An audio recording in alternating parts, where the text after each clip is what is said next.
Well, here's a segue, I guess, from this to anti-bullying, because you see in battle rap, it's all about bullying your opponent, but you've dealt with bullying in real life. And so you could talk, I guess, about your story and what led you to writing this book that's out now. All right, thank you. Yeah, you're exactly right. I think that's why I never entered the battle rap scene, because it took me too much time. But yeah, a little backstory is up into 9 years old, I was a normal kid in mainstream school. And then I fell back, and when I was 9 years old, they didn't have the special education system in place and teachers that were trained. So they basically put me in the physically and mentally handicapped class.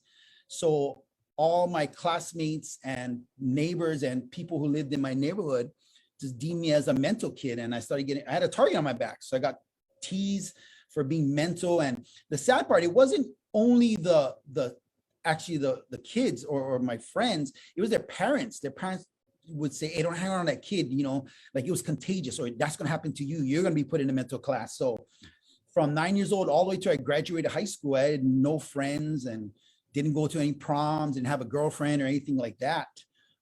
So this book, SPED to Success, which is a play on words because SPED or like speeding to success, but SPED, is about from when I was 9 years old all the way to 19 and how I dealt with the bullying, the people not having empathy, not having acceptance for me being different.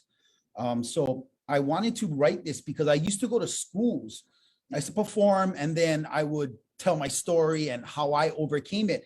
But as I got older, I kind of keep on doing school tours. So this book, my vision for it was where it could be in somebody's hands, no matter if they're in Japan or New York or in Kalihi in Hawaii, that they could read this and hopefully take away something, because it has the situation that I went through, then it has a life lesson of what I took away from it. And my hope is that whoever reads this, whether it's a teacher, a parent, a student, that they create like, oh my gosh, I went through something like this, and see what my life lesson, and make them reflect like, what did they learn? Because it's never a lose when something goes bad. It's a learning, it's a lesson. Yeah. So that's why I was driven to write this book about anti-bullying and acceptance and learning empathy, because I think because of technology and everybody's here, they're not here, they're in their rooms, they don't even have to go to an arcade anymore. So I feel like there's a void, there's not much acceptance or empathy anymore with the new generation. What would you say was the worst instance of bullying that you encountered growing up? Man, there's so much instances, but I would have to say when a teacher would basically, and I don't even say call me out, but basically make A out of me, because she wasn't trained on how to handle a special ed student with ADHD, hyperactive, disorder. So she wasn't trained. So I think she taught with emotions. So she was offended. So she would basically, make me look like basically she just put a dunce cap and put me in the corner of the room, because that's the kind of thing she did. And I don't think she realized how much it affected me, because I looked up to her. She's my teacher. She was my mentor. And here she is making me look more foolish and feeling more dumb and more stupid and worthless. So I think an adult putting a child down or a student down it would have to see the one that hurt the most. But don't get me wrong, there are teachers in this book that I do honor, because teachers, my fifth grade teacher was the one that basically believed in me. She saw me for my potential versus my disabilities. So she would talk to me like what I was going to be. And she always said, you're going to be successful. You put your mind to it, believe in yourself. I believe in you. And later that led me to want to be that light for youth. And I became a teacher. So and that was Miss Watase, right? Yeah, Miss Watase, correct. Yeah, she was my fifth grade teacher. And up until that point, that whole fourth grade year was just horrible. Because like I said, they had this room with two doors, and they put a bookshelf in the middle of the room. And one side was the physically and mentally handicapped, and the other side was 7 of us. But the other students got bussed in from other counties and community. I was the only one that lived in Kaneohe. So when they went home, they would play with their friends, and the friends thought they were going private school, I think, or something. Whereas my neighborhood friends all saw me. So it was really rough. Now, you mentioned like you're in the school systems now, and you've done school tours and such. And when you were going to school and they put you in this SPED program, which I tell you, that's the first time I heard the term, but I guess it's a common term. But now, someone who was going through ADHD then versus now, where they have teachers who are a little bit more trained to spot this or deal with it, or know a little bit more about it. Can you talk a little bit about some of those differences that you might see now? Absolutely. So back then, Ritalin, I would say, was an experimental drug because it was basically new, but Ritalin would make you just feel like you're in your body, but you have no control. You're just sitting there, like kind of like high. And I hated that. I took that through middle school. I gained weight.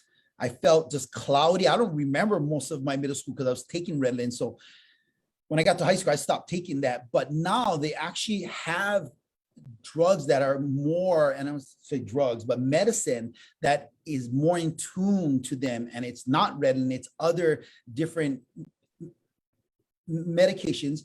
And of course, they have natural medications as well. But like you said, now there are people that understand, and knowledge is power. So now that they have specially trained special ed teachers, they know how to deal with it. So a lot of students don't even go into a special ed class. They're still in mainstream, but they have counselors and sometimes even teachers that sit in certain class with them to keep them focused and stuff like that. And this is more elementary, middle school. As they go high school, they mature and they're able to, function on their own in mainstream classes. So yes, it has massively changed. Unfortunately, the bullying, the lack of empathy, lack of acceptance is still there.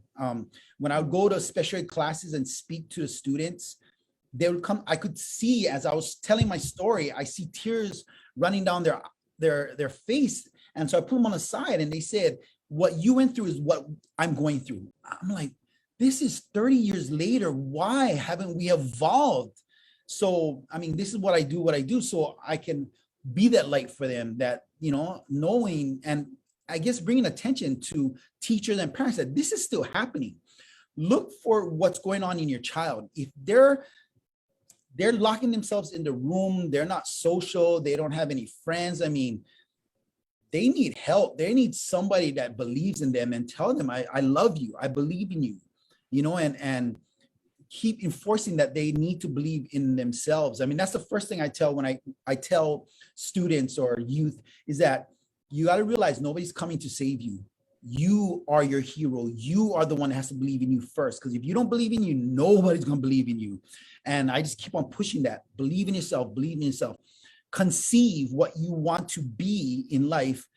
Believe in yourself, and then achieve by making a plan. A lot of people have dreams, but they never put a plan in place. And a dream without a plan is just a dream. So that's basically what I continue to do. And that's what this book is. It's a tool to help further that mission.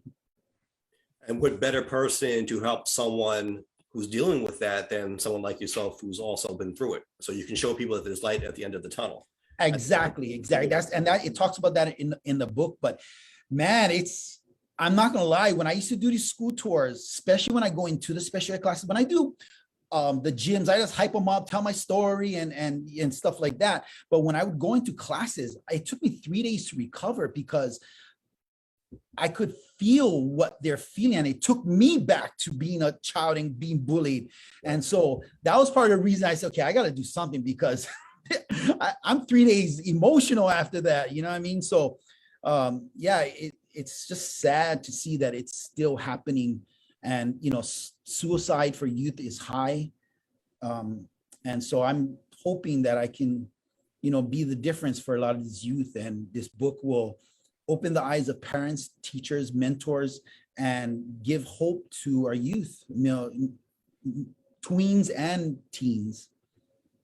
I think people get the book. Okay, so SPED it's Amazon. Yeah, it's Amazon SPED to Success. The best way I could do it, because I self-published. So you go to Amazon, you search SPED to Success or Kutmaster Spaz, Kutmaster with a K, and it will pop up. And actually, so I have a business partner. When I was writing this book, I had her, because I had about 5 different eyes look at it for grammar, for typos, and to make sure I was being authentic and be myself and not making it like I was some scholar or something like that. But my business partner, Kelly Marathi, she said, okay, I know you're going for middle school and high school, but it has to start earlier, like 1st and 2nd grade. So she wrote a children's book, a spin-off of my book. She planned to do 8. She has 2 out right now, and it's called Kamoho the Chameleon. And if you put SPED to Success, it usually pairs it up, because Kamoho the Chameleon, she likes to play pranks. I don't like geckos or any lizards. So she made the character a damn gecko and or a Jackson chameleon. So it's me as a child and how I dealt with, and it's basically taking the SPED to Success stories and making it like a Disney version with a lesson and a life lesson at the end of how it turned out. So yeah, that was, I couldn't see the vision, but then when she released it, a lot of elementary school teachers was like, oh my gosh, we need something like this. So yeah, she has Kamo the Chameleon plays hide and seek, and Kamo the Chameleon doesn't like school. And it's pretty sad. The hide and seek one is basically about, I went to the park and I rode my bike. I locked my bike on the fence, and these boys said, hey, you want to come play hide and seek with us? And I was like, yeah, oh my God, for once I'm being accepted. And so they said, okay, you're out. Counted to 100, went looking for them. They basically ditched me. But the messed up part was when I went back to my bike, one of them had a wrench and they took my bike apart in pieces. So I had to walk home 9 years old with my bike in pieces, 2-3 blocks. And in the book, it tells how I overcame that and what the life lesson I took away from that.